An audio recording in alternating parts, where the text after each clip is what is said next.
Here are the best Mac games that utilize HDR.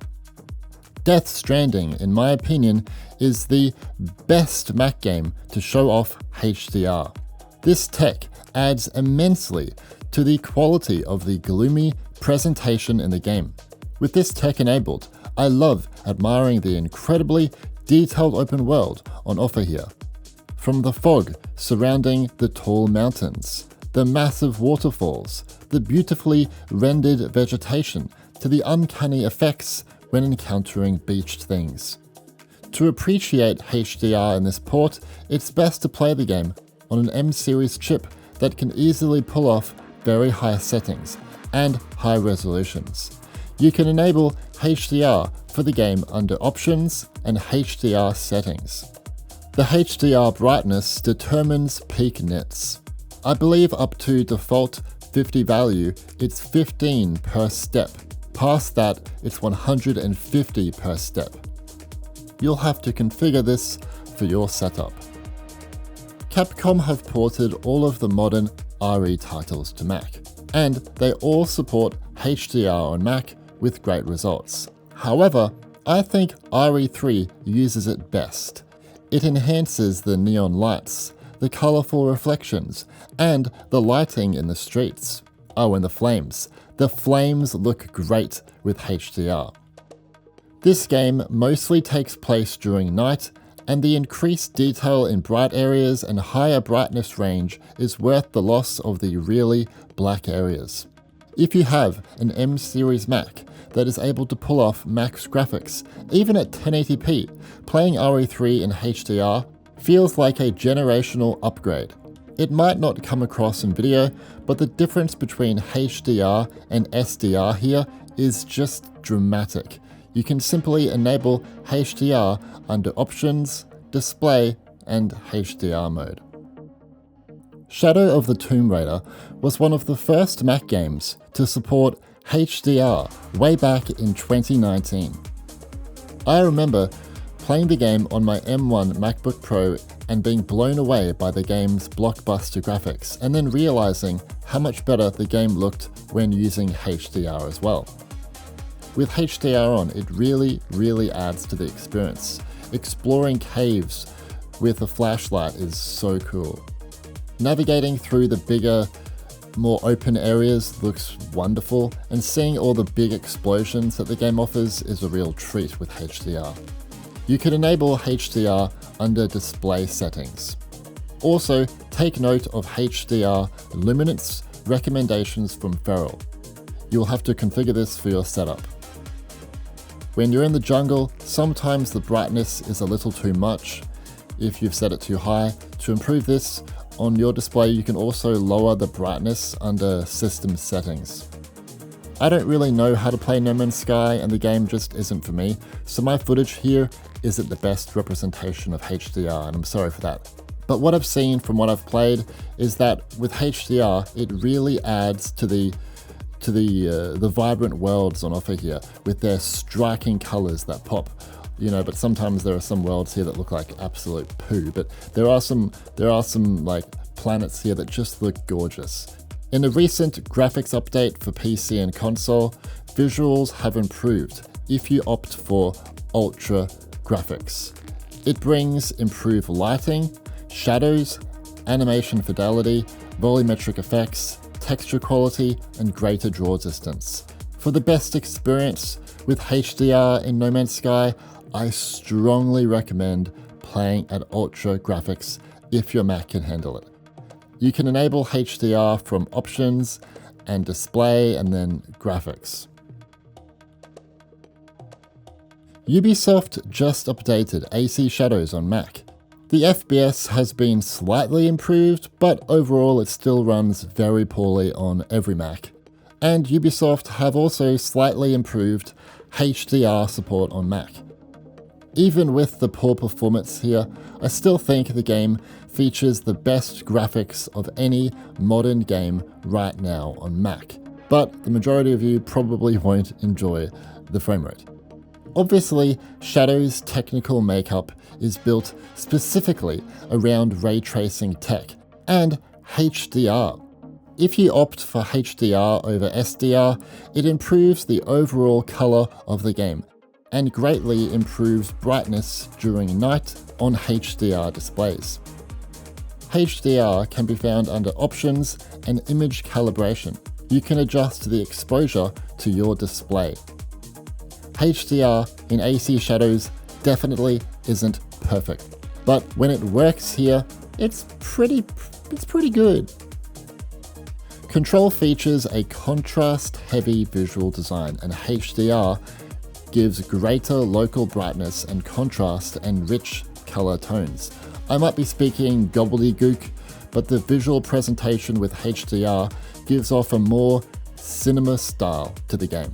If you have a powerful Mac that can pull off ultra graphics and ray tracing, HDR really adds to the immersion. The reflections, lighting, and extremely colorful palette on offer here in some locations are next level with HDR. You can enable HDR from Options and then within Display.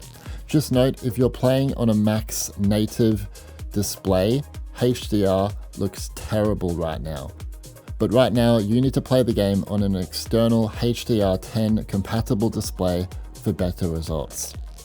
Layers of Fear was the first Unreal Engine 5 game ported to Mac back in 2023. It's a great looking game, and the art style is mostly what you play this game for. The game takes advantage of Lumen technology for global illumination, offering a more immersive and visually enhanced experience with dynamic lighting. To really enjoy the Lumen technology, you must enable HDR if you can. While the game supports ray tracing, it's barely used in the game, so just disable it, it's not even worth enabling. And also the performance of the game is kind of meh, but if you're comfortable playing at like 30 FPS for higher settings, this game looks absolutely gorgeous. You can enable HDR from Settings and then Graphics. Just note, some of the UI on the main menu can look a little off when you enable HDR, but the rest of the game looks fine. And then in game, you go through the HDR calibration to get it right for your monitor. Lies of P is one of the best optimized current gen Mac ports. Obviously the game shines on more powerful chips, but the fact that it's so playable on weaker M series chips is really good. The game's visuals are last gen, so this definitely helps with its performance. Everyone says the game is inspired by Bloodborne, but I clearly see inspiration from the Belle Epoque or La Belle Epoque, I don't know if I'm saying that name correctly, and also it's mixed in with steampunk elements. While the presentation is gloomy here, the game uses vibrant colors that are definitely enhanced with HDR. You can enable HDR from Settings, Graphics, and adjust brightness. Here, you can adjust both the dark image and the bright image for your display. Myst is made for a specific type of gamer, but you can't deny the Unreal Engine 4 graphics are really good here. I definitely recommend playing the game at 4K max graphics if you have a powerful enough Mac. The detail of the worlds is incredible at 4K. Just look at the tree on screen here. Just look at this tree. This is the most detailed tree I've ever seen in my life. And here, the heavy use of fog in the Channelwood Age looks great. And here is a comparison between HDR and SDR in the Stoneship Age. I imagine it might be hard to see the difference in this YouTube video, but trust me, in person, the difference is phenomenal. You can enable HDR from Options and Interface for this game. Baldur's Gate 3 has pretty mixed performance on Mac, but if you're able to pull off high graphics on your Mac for this port, it's definitely worth checking out. The technical makeup of the graphics here is definitely last generation, but the execution, in my opinion, for Baldur's Gate 3 still looks fantastic. HDR in the game is rather subtle compared to the others on this list. Don't get me wrong, it's definitely worth enabling and it does make the game look better, but you actually can't go wrong with either choosing SDR or HDR for Baldur's Gate 3. They both look fantastic. To enable HDR, it's a bit different here. You need to enable it in the pre-game menu, and then in-game you go through the HDR calibration to get it right for your monitor.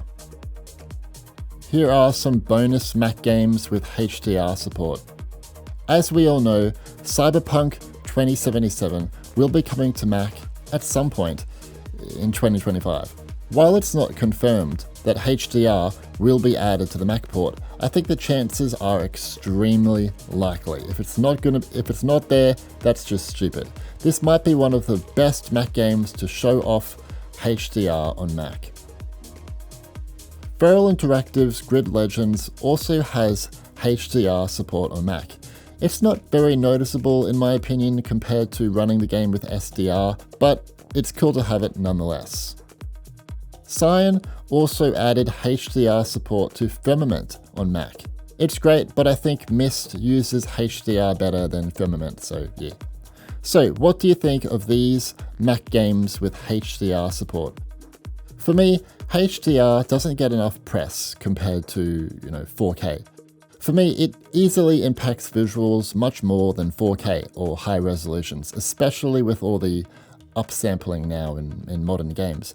In 2025, the number of Mac ports with HDR support remains very low. I hope more developers and also Apple continue to add this tech to their games on Mac in the future. Apple's HDR is actually pretty decent, and I don't think people give it enough credit for what it offers. I hope this video was at least a good showcase of it for Mac. Anyway, my name is Stewie, and thanks for watching.